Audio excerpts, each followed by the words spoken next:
Selamat pagi, Amang dan Inang, saudara-saudaraku yang dikasihi Tuhan kita Yesus Kristus. Sebelum kita mengawali aktivitas kita hari ini, marilah kita sejenak mengambil sikap yang terbaik di hadapan Tuhan. Kita akan merenungkan firman-Nya.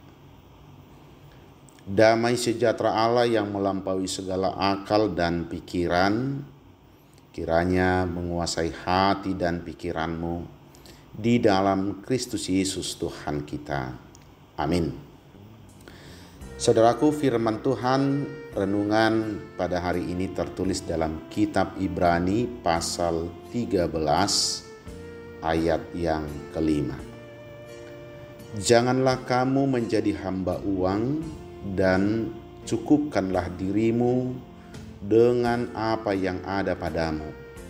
Karena Allah telah berfirman, Aku sekali-kali tidak akan membiarkan engkau, dan Aku sekali-kali tidak akan meninggalkan engkau. Di hata Batak didok, unang ma marholong ni rohadi hepeng pangalahumuna. Hasabapon hamu mana adong ibana sadiri do madok sadok naso tadi konoku doho sadok naso paso buoku doho.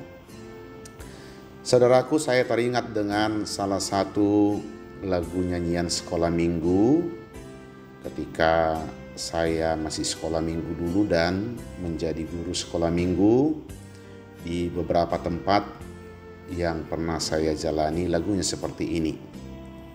Apa yang dicari orang uang,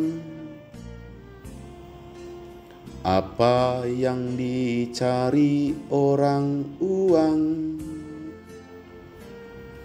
apa yang dicari orang siang malam pagi petang, uang, uang, uang, bukan Tuhan Yesus. Saudaraku, uang tidaklah jahat, tetapi cinta terhadap uanglah yang jahat. Karena cinta uang, banyak orang menjadi gelap mata dan menyimpang dari kebenaran. Mereka rela melakukan apa saja demi uang, bahkan berani menghalalkan segala cara untuk mendapatkan uang. Tidak peduli apakah itu mengorbankan orang lain atau melanggar hukum. Memang harus diakui bahwa uang itu penting bagi kehidupan kita. Tapi uang bukanlah segala-galanya, karena banyak hal di dalam kehidupan ini yang tidak dapat diukur, dibeli dan digantikan oleh uang. Apakah uang bisa membeli sukacita, bahagia, ketenangan, apalagi keselamatan jiwa? Tentu tidak. Salomo yang meskipun memiliki kekayaan yang melimpah, bahkan dikatakan bahwa Raja Salomo melebihi semua raja di bumi dalam hal kekayaan dan hikmat, mengakui bahwa berlimpahnya materi ternyata tidak menjamin kebahagiaan seseorang. Salomo berkata, siapa mencintai uang tidak akan puas dengan uang, dan siapa mencintai kekayaan tidak akan puas dengan penghasilannya. Ini pun sia-sia. Demikian dalam kitab Pengkhotbah pasal 5 ayat 9. Ketidakpuasan ini bersumber dari cinta uang dan hati yang terfokus pada kekayaan semata. Karena di mana hartamu berada, di situ juga hatimu berada. Dalam Matius pasal 6 ayat 21. Karena cinta uang dan hati yang melekat kepada kekayaan, seseorang tidak pernah merasa cukup. Sebaliknya selalu merasa kurang dan selalu kurang. Sebanyak apapun uang dan kekayaan yang dimiliki, tidak serta-merta membuat orang merasa puas dan cukup. Rasa puas dan rasa cukup berbicara soal hati dan iman akan penyertaan Tuhan. Bila hati kita dipenuhi ucapan syukur, maka di segala keadaan kita pasti bisa berkata cukup. Cukup tidak berarti kita berhenti bekerja dan berusaha, malah berpuas diri. Kita bisa berkata cukup bila kita melihat dan menikmati apa yang telah kita terima dan dapatkan, bukan pada apa yang belum kita peroleh. Rasul Paulus menasihati kita dalam kitab 1 Tesalonik pasal 5 ayat 18, mengucap syukurlah dalam segala hal, sebab itulah yang dikehendaki Allah di dalam Kristus Yesus bagi kamu. Maka saudaraku, berbicara cukup dalam hidup kita bukan karena kita merasa tidak perlu lagi untuk bekerja, memenuhi kebutuhan kita sehari-hari.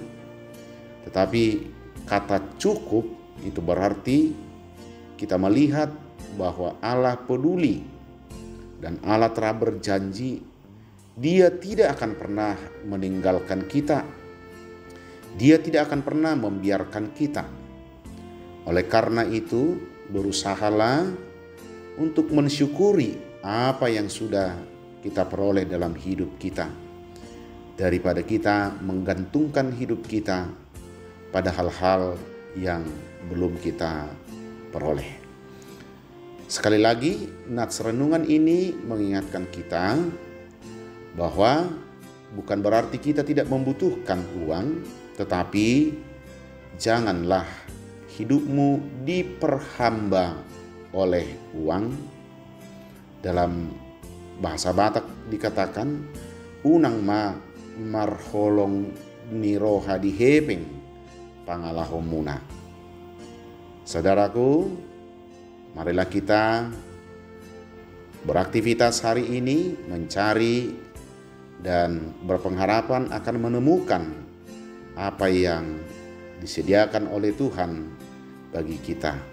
Tetapi berjaga-jagalah dan waspadalah terhadap segala ketamakan. Sebab walaupun seorang berlimpah-limpah hartanya, hidupnya tidaklah tergantung daripada kekayaannya itu. Lukas pasal 12 ayat 15. Amin, kita berdoa. Kami mengucap syukur dan berterima kasih ya Allah atas penyertaan Tuhan. Kami dapat kembali memasuki hari yang baru, minggu yang baru. Di hari ini kami tahu bahwa kami boleh tiba di hari ini bukanlah karena hebat dan kekuatan kami, bukanlah karena kekayaan dan kemiskinan kami, tetapi hanyalah karena penyertaan-Mu yang tidak pernah meninggalkan kami dan tidak pernah membiarkan kami. Ya Allah, sertailah kami sepanjang hari ini dalam melakukan segala aktivitas kami, dalam menjalankan segala pekerjaan pun usaha kami masing-masing. Tetapi biarlah kami menjalaninya dengan penuh ucapan syukur, bukan karena kami telah memperoleh apa yang kami inginkan, tetapi karena Engkau telah hadir menjamini hidup kami bahwa Engkau akan mencukupkan dan menyertai kami. Berkatilah pekerjaan kami hari ini, berkati hati kami agar hidup kami tidak diperhamba oleh uang, materi, dan ketamakan, tetapi karena kami adalah hamba-hamba Tuhan yang Tuhan utus untuk menjalani dan menjadi garam dan terang di tengah-tengah dunia ini. Di dalam nama-Mu, ya Yesus Kristus, kami mengucap syukur dan berdoa kepadamu. Amin.